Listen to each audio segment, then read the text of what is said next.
Approaching a couple minutes in here, so we'll go ahead and get started. Welcome to the session of the 2024 Culture of Data Conference, and thank you all for joining this session.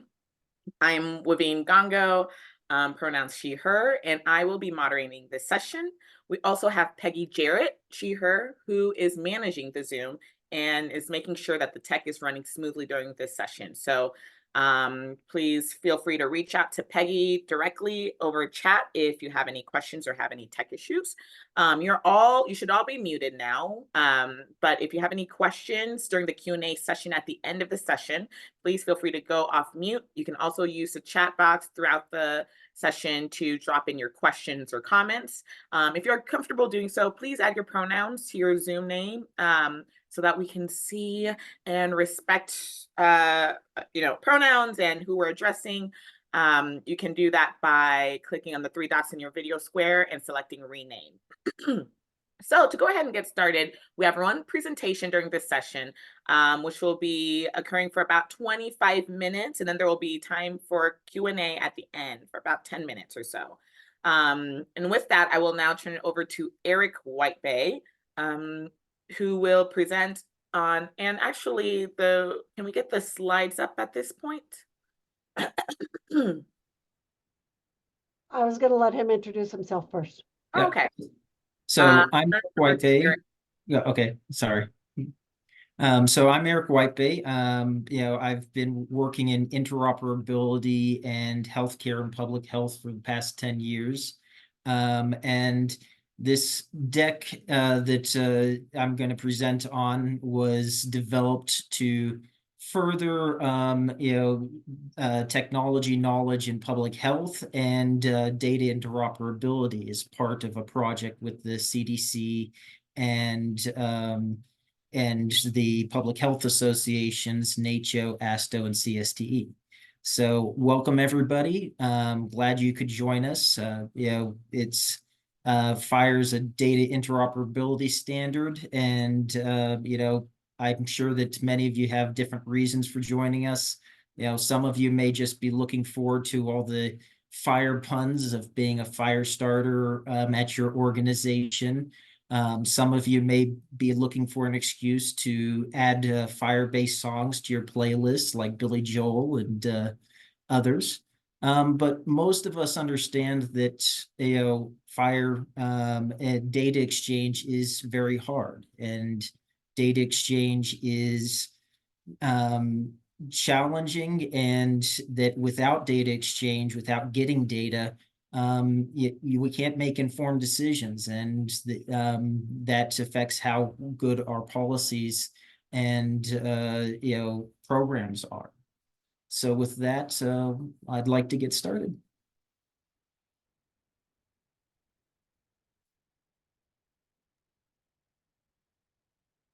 Are you seeing the screen yet? Nope.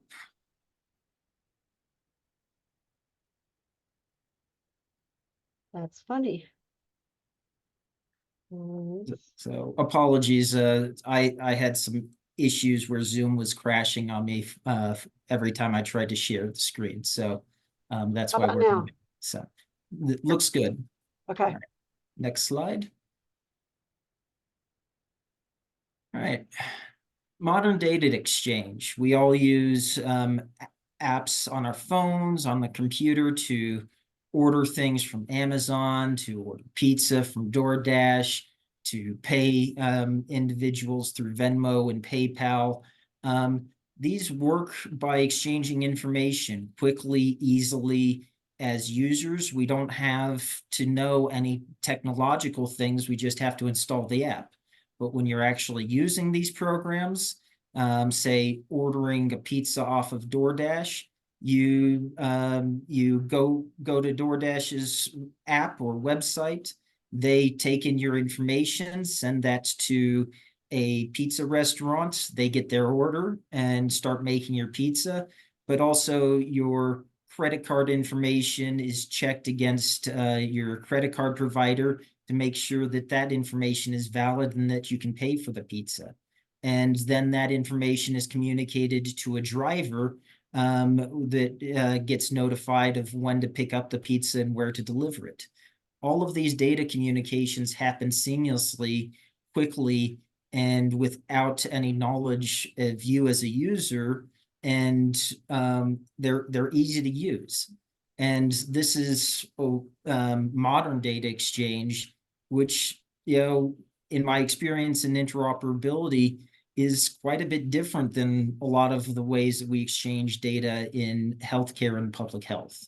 So next slide. So how can modern data exchange methods that power, your ordering and surfing the internet and whatnot, how can they help healthcare and public health? Well, they're faster. They exchange data nearly instantly, so you don't have to wait on somebody to run a report and get it to you. They're more secure in many cases than, say, emailing data or other mechanisms. There's more data variety. You have more information and a better menu of options, and then they're networked, so you can gather information from more multiple systems. And standardization has made it easier to exchange and use the data once it gets into your system. So public health needs a way to exchange data using the same technologies that power, DoorDash, X or Twitter, and the way you use the internet to make getting data in healthcare and public health as seamless as going and ordering a pizza is for you today. So the solution is HL7's FHIR standard. Next slide.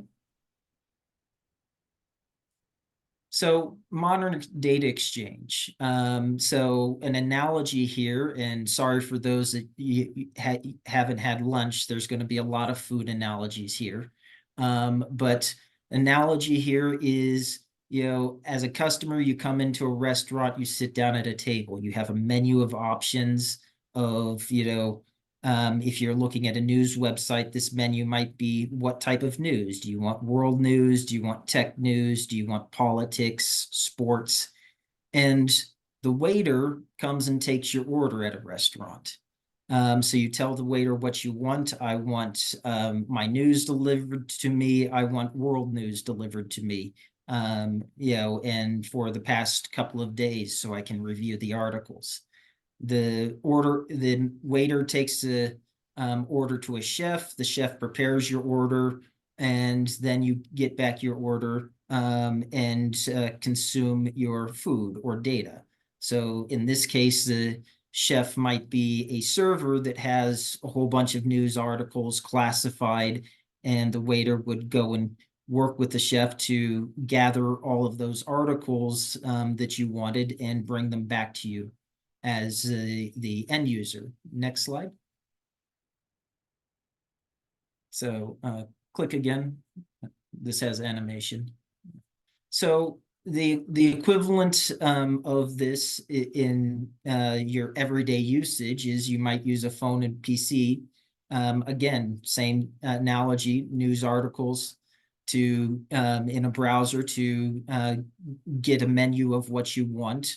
Maybe you're ordering off of Amazon, or maybe you're ordering food. That browser or app on your phone takes what you just ordered or the information you requested, goes out to the internet or a database, gathers the information, and delivers it to you hot and ready for you to consume the data that you ordered. This is different than some of the data exchanges you may experience today, which you may have to wait on your food for days, months, weeks, in quarterly downloads for information from healthcare systems and other resources, or maybe you need information right away, but somebody still has to run a report, gather that information, and send it over to you. Then when it gets to you, the data is in all sorts of different formats. So you have to go and prepare the data more so that it gets in the format that you need to analyze the data. or it contains data that you don't really need or that is dated, and that's not helpful either. So this modern data exchange can represent a marked improvement over the current data exchange processes. Next slide. And next slide. So modern data exchange is, still continuing our analogy, our FHIR waiter is been trained and developed to bring us a menu of data information, healthcare information that's been defined by the community of healthcare and public health. This waiter speaks healthcare fluently. It's designed to specifically communicate healthcare data, but it uses web communication methods that anybody that is, that many developers, a wide variety of developers already know. So it's very easy to train a person to use FHIR that has developed any sort of app in any sort of app, because it uses the same technology. Unlike certain data standards that are currently used, like HL7v2, which require a lot of specialized knowledge to use, understand, and troubleshoot. It's part of a key healthcare and public health initiatives out of the data modernization initiatives that's promoted by the CDC. And FHIR is empowered by 21st century cures. There's legislation and regulation and certification around it to encourage its adoption. And it's part of a bigger set of interoperability solutions that have been proposed or are being implemented in healthcare and public health. Next slide. So our data menu, as I said, you can order what you want and get exactly what you want, but not information that you don't need with FHIR. So the ONC has developed a standardized data menu that healthcare organizations, if they want ONC certification, have to adhere to, and that's called the United States Core Data for Interoperability, or USCDI. And this USCDI applies to basically generic data standards, but then it is further applied to FHIR and required by ONC through what is known as HL7's FHIR core data. So there is a set of data menu options for FHIR that you can go look at ONC's website and find that demographics has specific fields that need to be adhered to, and not only specific fields, but how those fields are transmitted is specified as well. So if you have lab reports, it specifies that they must use, say, LOINC, or if you have treatment information or disease information, it might need to use ICD-10 codes. So this data is very discrete and standardized. Now, ONC has gone further and said, we need a targeted menu for public health, and that's USCDI Plus. And that can use your guys' input into what information is already there and what information needs to still be put in there to meet your public health needs. Next slide. So there's communities to develop FHIR.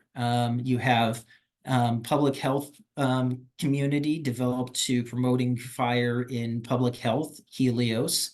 You have social determinants of health community that's works to promote data exchange on social determinants of health and define data standards for exchanging those social determinants of health with the Gravity Project. And cancer care with Codex, payers and providers, and clinical care and research, and scalability. These are various communities that focus on helping their members implement and use FHIR for these specific purposes. They all work together. They're open to anybody that is that wants to join. So there's organized support if you're interested in working with your organization to implement FHIR data exchange. Next slide. So another big thing that's coming along is the TEFCA, or the Trusted Exchange Framework and Common Agreement. This is another effort by ONC to establish a nationwide data sharing network that works with one common agreement that covers everybody within the network. There are specific use cases for treatment, for public health purposes, for individual access, etc. in TEFCA that says, all right, I'm a requesting entity. I need treatment information from another organization. You can go to TEFCA, you can basically search the nation for information and gather it back to your organization. TEFCA is still in development and still very much in process, but they've already started developing the Qualified Health Information Networks, QHINs, which are essentially very scaled up versions of HINs or HIEs, health information networks. So the idea behind here is that if you need something for a public health purpose, you can go to your QHIN, request that information. Your QHIN then goes and asks, does anybody have information for this public health purpose? And not only would it search within others within your QHIN to see if they have information, but it also searches other QHINs to gather that information and bring it back to you. So this could facilitate not only access to healthcare organizations, but potentially other states, other local health departments, anybody that's connected to TEFCA. So sign one agreement and potentially search the nation for information that you need. Next slide. So one of the reasons that I came here to talk is because FHIR is already part of public health. The Public Health FHIR Implementation Collaborative sponsored a number of pilots that also helped develop this deck, but the pilots were partnerships between state and local public health organizations to exchange data via FHIR. They did this work in 2023 and were able to implement data exchange between their organizations within 8 months, not having any FHIR knowledge in some cases beforehand. So the organizations that participated were the Washington State Department of Health and King County Public Health Department. They exchanged mortality information to support medical examiner workflows. Minnesota Department of Health and Hennepin County exchanged syphilis case surveillance information to support case surveillance workflows at Hennepin County. And Virginia and Fairfax exchanged mortality information to better understand opioid-related deaths and the factors that cause those. As you can see, FHIR is already being used to help address social and public health issues within communities and help address health equity at these organizations. These FHIR data exchanges happen at a minimum of daily data exchanges, as far as I know, with these organizations. And they found it so valuable that they've gone on to start a new set of data exchanges this year. So more to come there. Next slide. Now, just a word of caution, better interoperability won't fix everything. Just because you can exchange data more easily doesn't make the data better, doesn't mean that there isn't inherent problems with the data, and doesn't mean that the data will be captured any better. So poor workflows, for example, pregnancy status is captured in many different places in electronic health records. And not every electronic health record is able to pull that information out and send it via a data exchange. So even if you have a field to carry the data, it might not get populated. Or, you might have missing data. Laboratory systems sometimes don't have as much information or fields available to capture information about demographics, because their systems aren't really people-based. They're based off of lab reports and what you're testing. It's not as linked to individuals as healthcare records. So you may be missing information from laboratory systems and electronic lab reports, like patient language and race and ethnicity, because they maybe didn't capture it or maybe lack the ability to capture it. Now, certain lab groups are very good about capturing this information, but that's not the case everywhere. And then problematic data.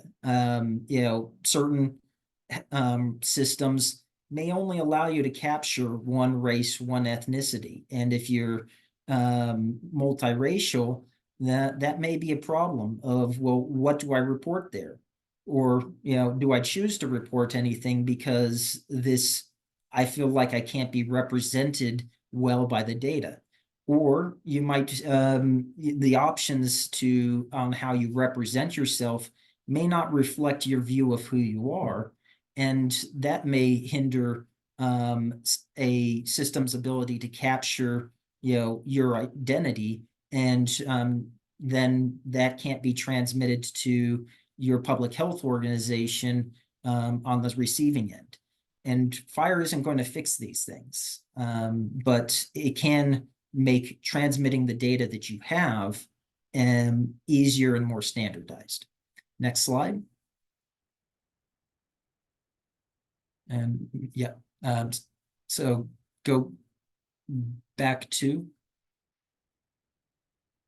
All right, so I'll briefly cover this because we're running out of time, but FHIR works by having what's known as a client, which basically initiates outgoing messages. Clients that you use every day might be search engines, a weather app on your phone, or a phone app to create reservations.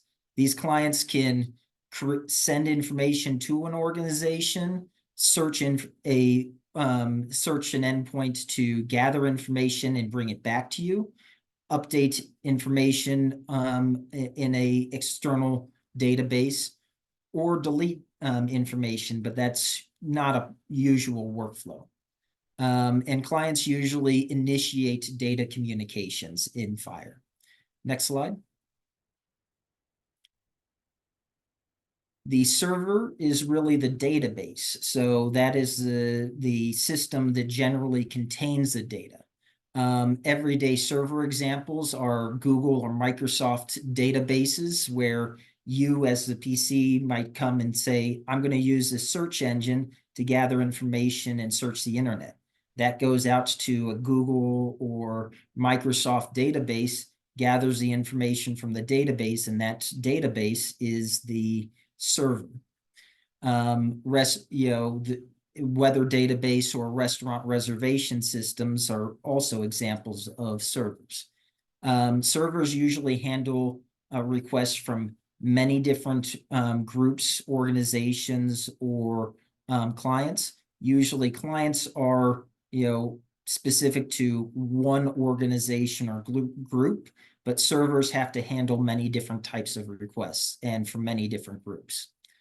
And they usually only respond to client requests. Next slide. So, what can be done with a FHIR query? Well, FHIR queries are the most common form of FHIR communications that exist today. There are other types other than queries, but a query is really I'm going to send out a request to a FHIR server. They're going to send back a response. Oftentimes this is, I'm going to ask a server for information, maybe treatment information for somebody, maybe more information for public health purpose to better investigate a case. And functionally, these look and behave like accessing a web page. These links up here are actually FHIR queries that go to a publicly available FHIR server and will gather back information if you were to click on the link. Next slide. So there's also the functionality of a FHIR push where you can send information to an organization. How this might work is a healthcare organization might use their client to send a reportable disease information to a state public health server.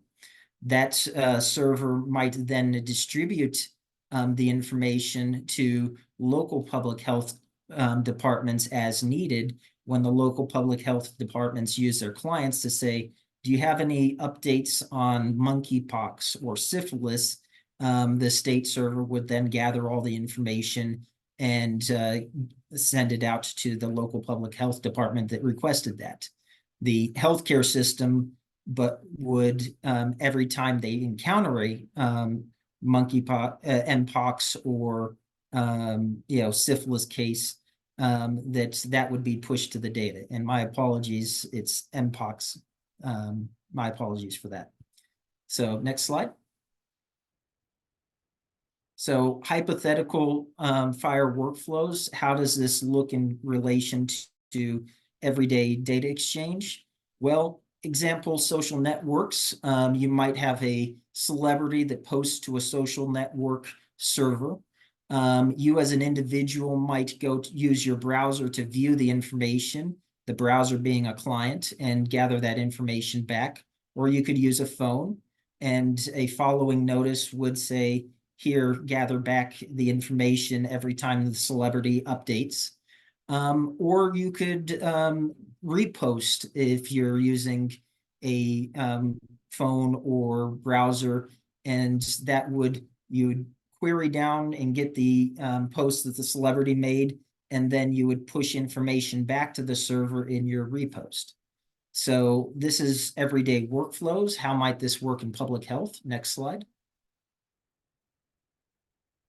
Well, you might have a healthcare system that pushes data to a state public health department.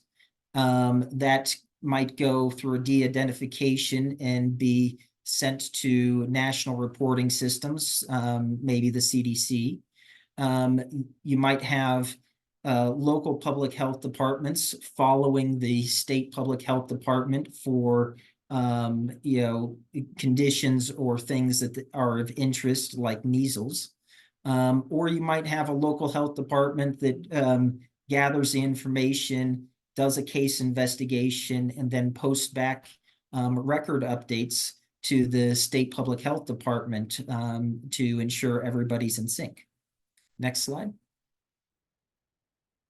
So wrapping this up, what's better about using FHIR? Well, at scale, it might be able to reduce cost. It's very efficient, and it gets you the data that you need. It's much easier to set up than HL7 v2 or CDAs or v3 data exchanges. There's functionality to streamline authorization and data security. It allows for a self-service, a buffet of data feeds for public health agencies. And it can reduce implementation and maintenance needs because you have one endpoint that can serve many different interests. If you need immunizations, then you can get immunizations. If you need demographics, immunizations, and treatment information to find why some people got a vaccine-resistant version of a disease, then you can gather that and reuse the software that you use to gather immunization information. It's easier to train personnel, and it can promote streamlined data use agreements if anticipated. So next slide. So how to get started? There is the public health CDC's FHIR community of practice, where they exchange workflows, ideas, suggest standards changes, and guidance, provide guidance on how to teach and implement FHIR. You can help establish standards for public health data exchange and participate in US CDI standards development for what healthcare organizations, what types of data they should have to support in a discrete manner. You can participate in FHIR accelerators and work groups to help yourself and others implement and adopt FHIR, and participate in TEFCA shaping and adoption to shape the nationwide TEFCA data sharing network. And there's also more technical discussions facilitated by Zulip channels, which are basically like Reddit, but for technical FHIR assistance. Next slide.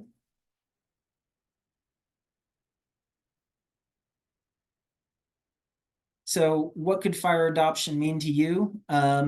It could provide better situational awareness as you gather information more easily from healthcare organizations and others into things like opioid-related deaths, prevalence of a disease, etc. More timely public health interventions, as data can be delivered instantaneously on request. You can gather data multiple times a day, have data pushed to you, but no longer do you have to necessarily wait for somebody to write a report and gather the data you need.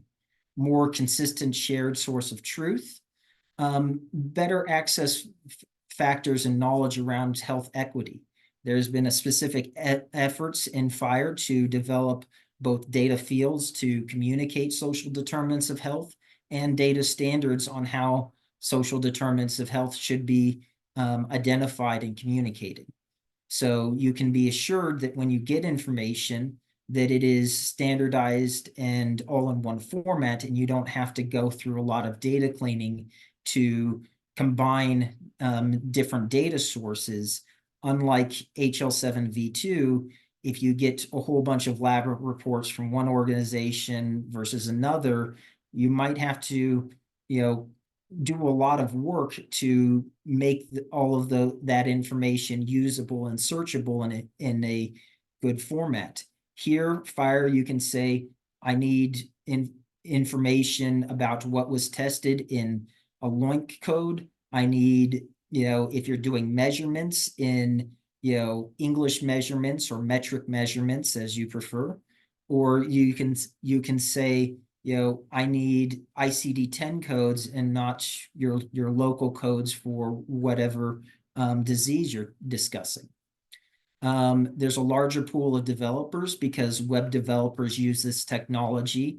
They just need to, there's not even a healthcare lingo, it's just healthcare related data fields. There's a expected lower cost to maintain and develop. And there's opportunity for solutions sharing. So one organization in local public health might be able to develop an app that gathers information from a healthcare system for their needs, and they can share that solution with others because the healthcare system has to support a certain set of FHIR data specified by ONC, and that collection is all standardized, and that app can then be used to gather information from healthcare organizations.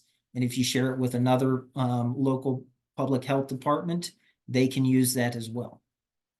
So improving data exchange leads to more informed decisions and better health outcomes is really what the message of this presentation is trying to communicate. So with that, that's the end of the presentation. Happy to answer any questions. I know there's a lot of information. This was part of a larger presentation. So happy to answer any questions and explain any aspects in more detail. Thanks.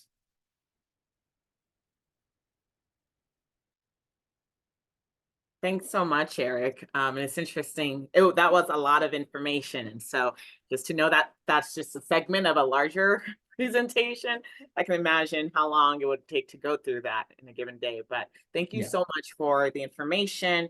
Like Eric said, the floor is open for questions at this juncture, and we have until the quarter before we move on to the next section, which starts at 1:30. Yeah, Allison, do you have a question? Yeah, thank you so much for this presentation. Yeah, so I work for a criminal justice entity, and I was just wondering if there are any like use cases right now for sharing this information with criminal justice organizations that like are in charge of people receiving care. I just feel like this could have like a really great applications for that. So in criminal justice system, this could be implemented at jail and other situations like that. They have their own EHR software. If that software is ONC certified, then it should support FHIR. Whether they turn on that software or not is a different discussion, but there should be support in that software. So you can today, if it's certified, you can go in and request demographics. You can request, problem list, treatment information, lab reports, whatnot. The data is going to be very discrete and very standardized as opposed to a lot of the data communication that you normally receive. And if you're interested, I'd encourage everybody to go to ONC's USCDI website to look at the different data fields that they have available today that organizations have to support.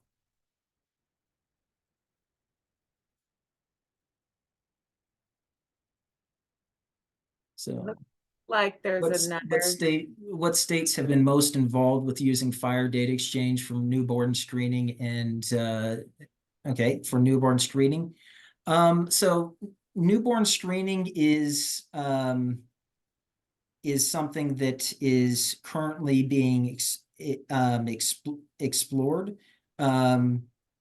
I know that Washington State, I think, was looking at implementing and exchanging data for newborns with their second round of pilots. The standards for what you should include when you're looking at newborn screening or communications around births is still, it's been ironed out, but it's still being communicated to the community and developed. Hopefully that answers your questions. The real answer is there's a little bit of that, but not much in terms of public health. And I'm not specifically aware of what's going on in the healthcare community because oftentimes they keep that information a little closer to the chest.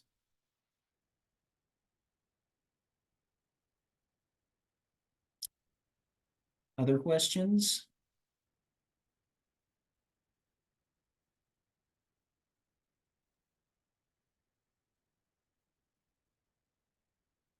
I had a question, unless somebody wants to jump in.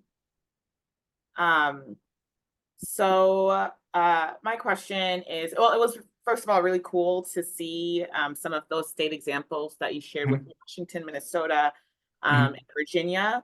I'm wondering, one is if there's anything you can speak to around Colorado, and two,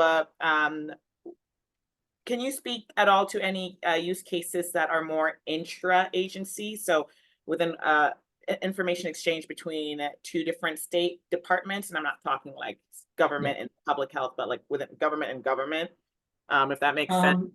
Yeah, so the state to state is a potential interest for the Public Health FHIR Implementation Collaborative, that they're maybe exploring that in round 3,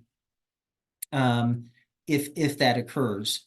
Now, right now, we're not specifically aware of any state to state data exchange. In the healthcare community, FHIR is of interest, and it's being used oftentimes when you have a independent developer that wants to make patient check-ins better, or doctor rounding better, or something else in a small part of the workflow better, and they use FHIR communications for that. Public health is really, there's not many implementations in public health. There's some implementations around SANER, situational awareness data, but that still gathers most of the use cases, aside from the ones I listed, are really healthcare to public health data exchange. And I'm not familiar with some of these organizations. Mostly I work on a national level. So if I see that there's a chat, Dagmar, could you come off of mute and explain a little bit more about DSI? I'm not super familiar, but it does seem like OHDSI, which is the Observational Health Data Sciences and Informatics Organization, they hold a lot of I think public healthcare data. So I was just wondering if that at all intersects with FHIR, if you work with them, because it kind of seems like you guys are doing very similar things. Yeah, so overall, I would suspect that they are at least looking or interested, but I can't really speak with them. I'm not very familiar. I would say that the healthcare interoperability community that's run by the HL7 standards group is very behind FHIR. They're not looking to take away or pitch HL7 V2 or V3 or CDA standards, but the idea in HL7 is to really build up use cases where those current standards, where you get like electronic lab reports, immunization reports, electronic case reporting, those type of data feeds probably aren't going to change too much. But what feeds could public health get and healthcare get that aren't being met by the existing data exchange mechanisms? And those should be addressed by FHIR, which is easier to address those needs than those other two standards. I will say that with electronic case reporting, for those of you that may or may not be familiar with that, that's a mechanism where healthcare organizations report basically the patient's visit information in totality to public health departments when a reportable condition like measles, COVID, Zika, or other reportable condition is encountered, and that's automatically reported to state and local public health departments. That system is currently being serviced by CDAs today, but they are moving to have end-to-end support via FHIR, because it's hoped that that will be easier for public health organizations to receive and get and consume the data.